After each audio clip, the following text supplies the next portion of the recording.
Welcome back. Now, as everyone knows, input plays an important role in any game. Without it, the game simply is not interactive. Now, input can be given in the form of mouse and joystick movements, keyboard entry, button presses. There's all sorts of different ways that you can provide input to a game. Now, over the next 4 videos, we're going to be discussing how to work with input devices in XNA. Now, to help make everything as clear as possible, what we're going to do is create some simple applications that are going to help demonstrate core concepts of each of these devices.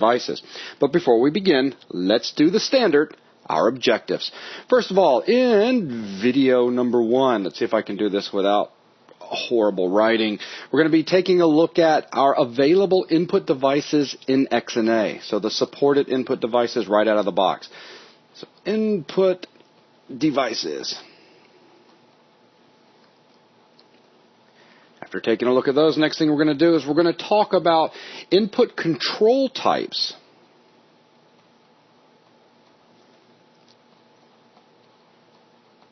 Basically what I'm talking about here is, are we working with digital or are we working with analog? After that, we're going to look at, I guess you could say, kind of the big picture to working with input devices. We're going to talk about both polling and states.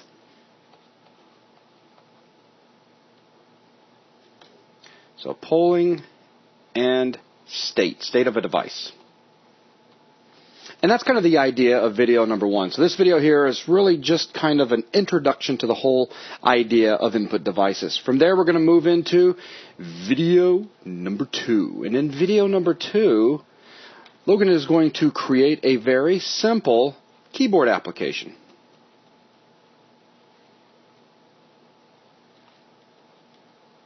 And with the keyboard application, we're going to demonstrate simple things like detecting if a key's been pressed, what key perhaps, if a key's, if we wanted to have a toggle so that we press a key, we set a state, we press it again, we set the state to something else.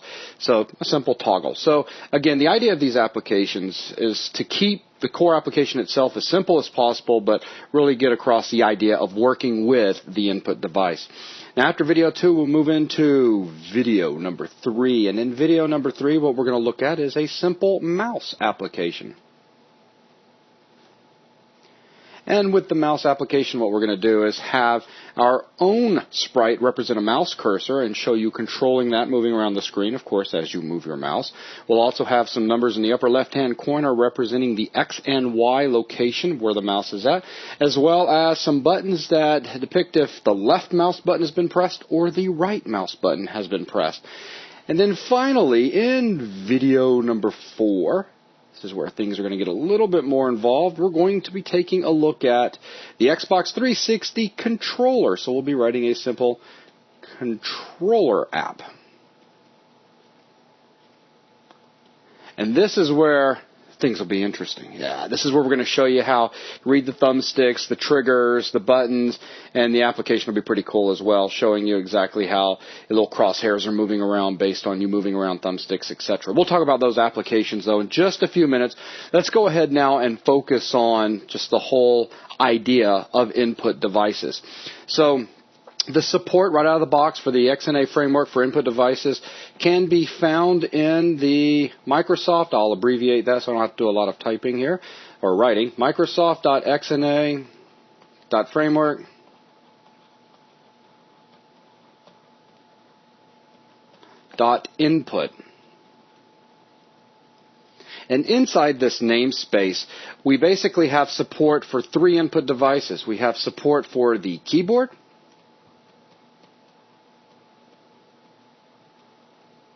for the mouse, and an Xbox 360 controller. Now, when writing XNA games, there's 2 different platforms we can target. We can target the PC, and we can target an Xbox 360. So, each of these input devices, which one works with which platform? Well, with our keyboard, obviously, it works for the PC, and if you have a USB keyboard, you can plug it in, and it will work with the Xbox 360. The mouse, well, obviously it's going to work with a PC, but unfortunately, as Logan goes off into a corner and grumbles, it does not work with the Xbox 360. You don't like that, do you, Logan? No, I could see great potential for use and misuse if that was allowed on the 360. Misuse, I love it. Yes, for sure. And, of course, our controller, fortunately, it does indeed work with the PC, and obviously it works with the 360. Okay, so those are our 3 input devices that are supported. Next thing I wanted to do was talk about input control types. So let's see.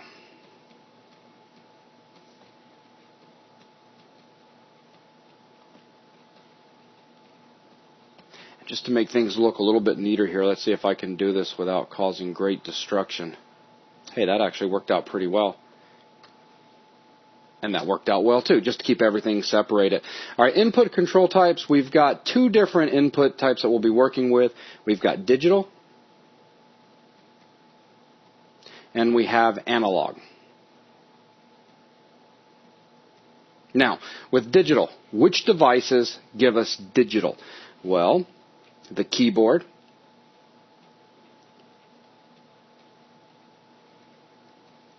button clicks. How about the mouse? And how about controller? As we have buttons on both the mouse and the controller. Analog, who gives us analog? How about the mouse, as we move it around, and the controller?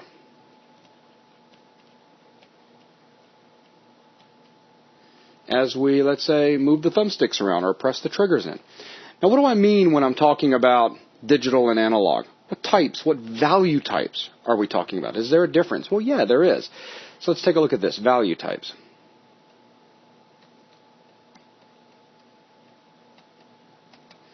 So with digital, it's real simple. Basically, the value range is just on-off. Not much of a range to it, 0 and 1. Or you could just say it's a Boolean value. So that's real easy. Now, how about analog? That's a little bit different. With analog, basically we're dealing with value ranges. And these different value ranges can be represented differently depending on the input device and the particular element of the input device that you're dealing with. For example, let's say a mouse position. So the mouse position is going to be represented, let's say X and Y, and these guys are both going to be ints, because they're really representing pixel location, right? I mean, it's not like we're going to get a float value where it's going to be at 4.623. Right. They are in discrete integer values, but the range, you could say, would be the range that you're allowed to move the mouse on screen. And you could look at that as a range, because generally the Windows drivers don't allow you to move the mouse pointer off of your screen, so you could look at that as a range of wherever you can move the mouse on screen. Exactly. Another example, let's move away from the mouse and take a look at the gamepad. So how about the thumbsticks on the gamepad? So with the thumbsticks, we're dealing with basically a 2D vector. We're dealing with a vector 2. So really what that's meaning is you're getting 2 separate values, because if you looked at either component of that vector 2, we'd be looking at an X or a Y component. Exactly. And now each of those, being a vector, are going to be floats. Exactly. And what you'll end up finding is with the floats is they'll generally be in a range that is within 1 to -1 if you're dealing with the thumbsticks, but that is still a range. While the numerical limits, if you want to call them, that are -1 to 1, you can still end up with any value in between to act as a percentage. So you could end up with 0.5 to represent 50%, or you could end up with 0.9 to represent 90%. Precisely. So you're basically given a percentage range from the negative to the positive value. So in the end, it's really that simple. When you're dealing with digital, you're just dealing with a bool. Is it true or false, on or off? And with analog, basically the different elements for each of the input devices may give different types of data back. As we just saw here with the mouse position, you're dealing with an integer range, and with the gamepad thumbsticks, you're dealing with a vector 2 range. Okay? So that is a quick look at the input control types and the different values that we can get from them, or value types, that is. Now Now let's go ahead and take a look at the third thing. So right now, if we come back over here to our objectives, we've got this one out of the way, we've got this one out of the way. So polling and state, this is really where it's all at. Let's go ahead and bring up a new sheet real quick, just so this doesn't get too messy. Let me go ahead and jot this down up top.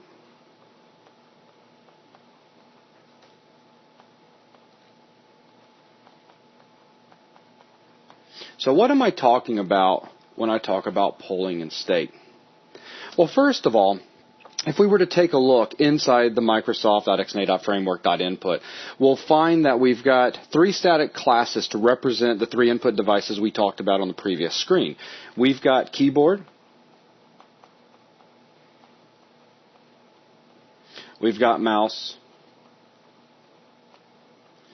and we, of course, have gamepad, which I'm sure by now you've figured out that's the controller. So 3 static classes. These static classes each have a getState method. So all of these guys have their own .getState.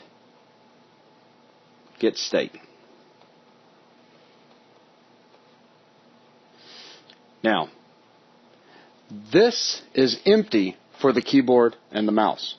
Little different when we're dealing with the gamepad because we can have 4 different players, right, Logan? Right, where when you have the mouse and the keyboard, Windows is only set up to handle a single mouse and keyboard. That's right. That works at any given time. Exactly. So that means that getState doesn't have to differentiate because there's never going to be a different mouse or a different keyboard. But when you get to the gamepad, the driver supports up to 4 gamepads. Mm-hmm. So that means when you ask to get the gamepad state, you still only have a single static class gamepad. You don't have additional ones added. You don't have something like gamepad 1, gamepad 2, and so on added as an actual class. Instead, you tell the getState method of the gamepad class which controller you want to get the state from. And you're allowed to give anywhere from player 1 through player 4. That's right. And then, of course, you work with the state. So the big picture, now that we know we have these static classes, and we can simply say keyboard.getState, and of course that's going to return some data back to us from the getState method. That data is, of course, a representation of the state of the keyboard, the mouse, or the gamepad at that precise moment in which we ran the method. So, polling. The whole idea is inside of update or inside of some sort of updating routine. Each time a frame executes or goes by, if you will. So here we are, we're in a loop. So for every frame, we're generally going to get the state of a particular device, and then we're going to get that state information back. Like let's say we've asked a mouse for its state. It actually returns a mouse state. So let's just say as an example, we get mouse state back. And now inside of this update right here, now we could go in there and say, okay, well, was the left mouse button pressed down, or was the right mouse button, or where's the mouse located right now, and let's set some values, or whatever you need to do with the input that you just received back from that particular device. But that's the big picture. The big picture is we're going to poll, meaning we're going to ask these devices for their current state.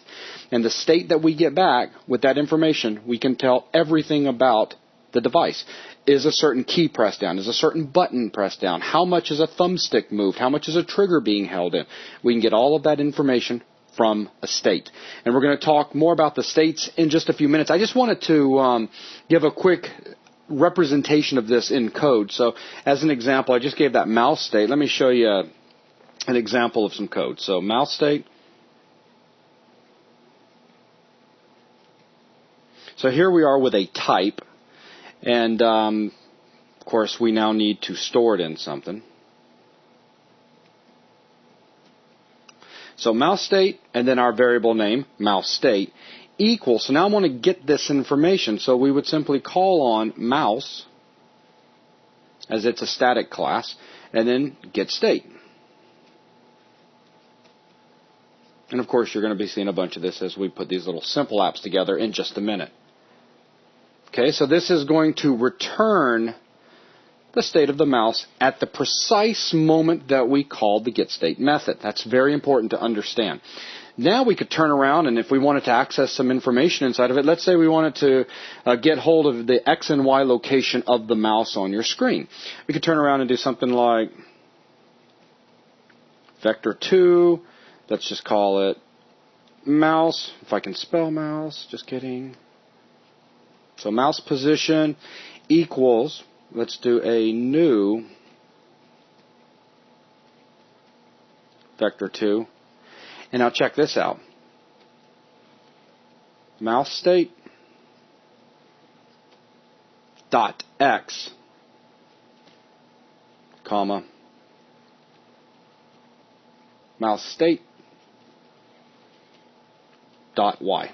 And we would do this because the X and Y values for the mouse state are stored as separate integers. That's right. And if we wanted to use a vector 2, maybe in conjunction with a sprite batch for drawing, we'd want to store that position in a vector, which we could represent on screen. Yep. So the whole idea of this line is showing you how we can actually pull the state from the mouse device. And this is just an example line. You're going to see a bunch of different example lines as we actually start working with the state information in the next few videos. But this is an example of how we can take the state and pull a specific piece of information out of it. And in this particular case here, like Logan just said, we just packaged all of that information up into a mouse position, which is in a vector 2 data type, so that if we wanted to turn around and draw a sprite icon at a particular location, well, what do we feed it for position? Well, one of the overloads that we saw for the sprite batch for the draw method is vector 2 for position. So we could just turn around and say mouse position, and it'll know where it needs to draw the icon at. So just a real quick example of that. So the whole idea, polling every frame, get the state, and state, we have state for keyboard, we have state for mouse, we have state for gamepad, and I'll be talking about each of the states in the upcoming videos that are, of course, going to be specific to each of these input devices. And then work with the state information. You basically get a struct back, and now we haven't covered structs. Think of them as simple classes, if you will, where they contain methods and they contain properties. So, yeah, a lightweight class, if you will. But we get this piece of information back, and then we access it just like you've seen here, almost as if it was, its own little object. Okay, so that's the idea of polling and state. Now, I do want to point something out, and that is state changes. This is something that it'll become very important depending on what kind of input you're looking for. Like, let's say that you had a key on the keyboard set up for a fire, but you didn't want it to be a super rapid fire. And here's what I mean. If you hold a key down and you are going to poll for the keyboard state, and then you're going to say, is this particular key down? And you're going to do that on every single frame. And let's say if it's down, you're going to call upon a fire routine, right? Well, if we call that method 60 frames a second, do you really want them to be able to fire a projectile 60 times a second? That's some rapid fire, wouldn't you say, Logan? Right. The key thing to understand is that when polling for input, you don't view that polling action as an on-press event. You don't view it as an event at all. Whereas you might be expecting the action of pressing a button is just one action. But you've got to remember that it's a polling system, meaning it's a state-based system. It's asking the state every single frame. It's not really that it's detecting that the key has been pressed. It's just noticing that, the key happens to be down right at this moment. Because that's the problem. Whenever you're looking at the state, you're looking at that moment in time only. You're completely disregarding the past. Precisely. So it is either pressed or it is not pressed. So in the example I just gave, what would be happening, you would be every frame firing. Yeah, every update you're firing. Or another example, Control C, let's say, or Alt Enter. You want to use the old-fashioned let's go full screen. Do you really want Alt Enter? If you're detecting that, do you want Alt Enter to be firing the let's maximize our window constantly every single update? No, you just a one-time thing. So if they happen to hold Alt-Enter longer than one frame, and of course they're going to. It's very possible because a frame is a 60th of a second by default. Exactly. So of course they're going to hold it for longer than one frame. And they have to be super fast not to. Then you want to make sure that you're not calling upon that maximize window over and over and over, right? Or if you wanted, back to the gaming examples, if you wanted some type of semi-automatic fire for some weapon that is in a game, you would want that weapon to function in a way that when the fire button is pressed, the weapon in question fires exactly once. Right. Whereas if you do it in a purely state-based manner, that means the weapon will continue to fire continuously as long as the button is down. Exactly. So that's why we mean by state change detection, so that you can tell the difference between what it was last time, last update, and what it is now, so that way you can know that you need to fire and only this once, and not continue to fire on every update.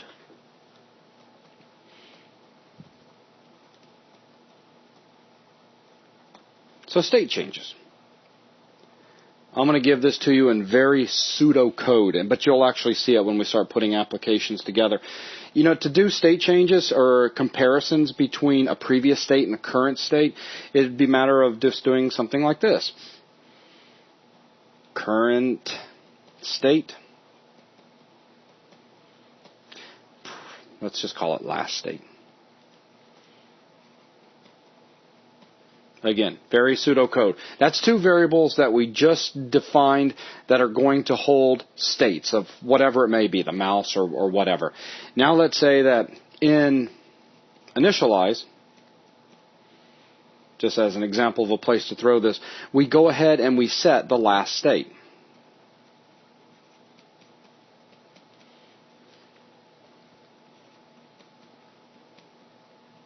So basically, last state gets set and initialized before we even call upon update with whatever the current state is of the input device at that precise moment in time.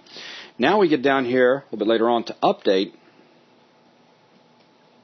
And what are we going to do? First thing we're going to do is we're going to set current state. So current state gets set to state. Once again, the state for that input device at that exact moment of time. And then we're going to do some sort of comparing right here. So compare states. Meaning, we're going to take a look at current state against our last state. So depending on what it is we need to do, it could be a less than or greater than type thing. It could be if it's not equal to this. It could be anything. So we're going to compare states looking for some sort of change. And then after, and of course if we've detected the change, however we've set up our comparison, then we can do whatever code we need to do. Then after, what we need to do is make sure that we set last state.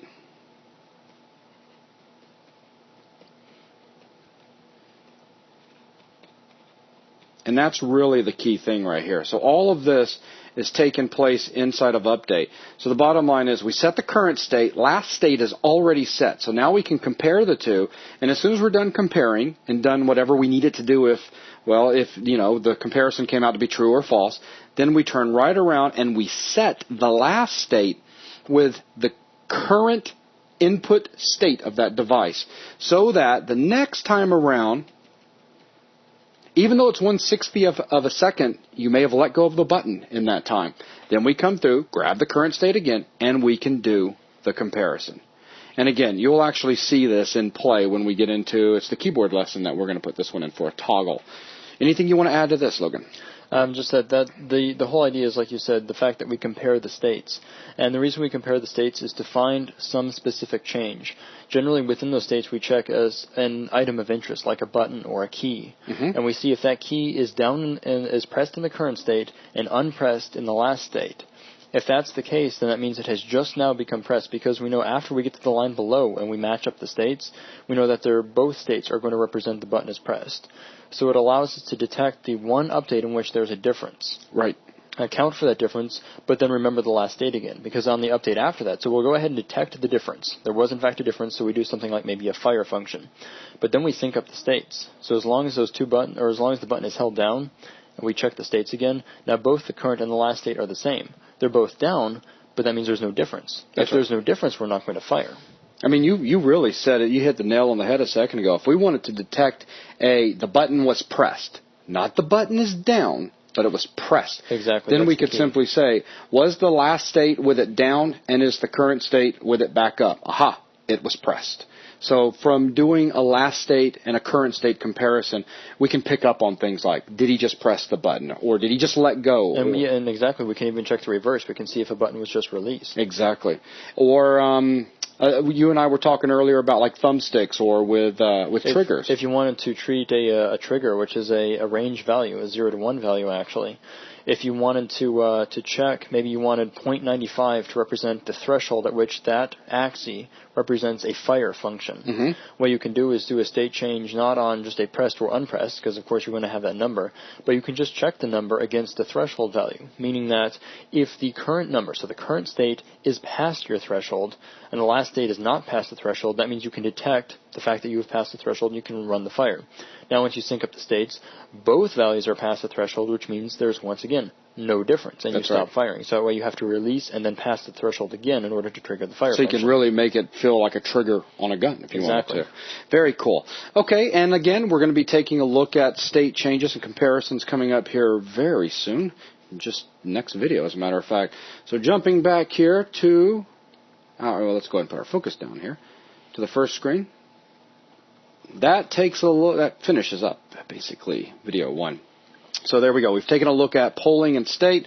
So that covers input devices supported right out of the box by the XNA framework, control types, digital, analog, and how the value types change when dealing with analog. Basically, they're represented over ranges, but they can be different data types.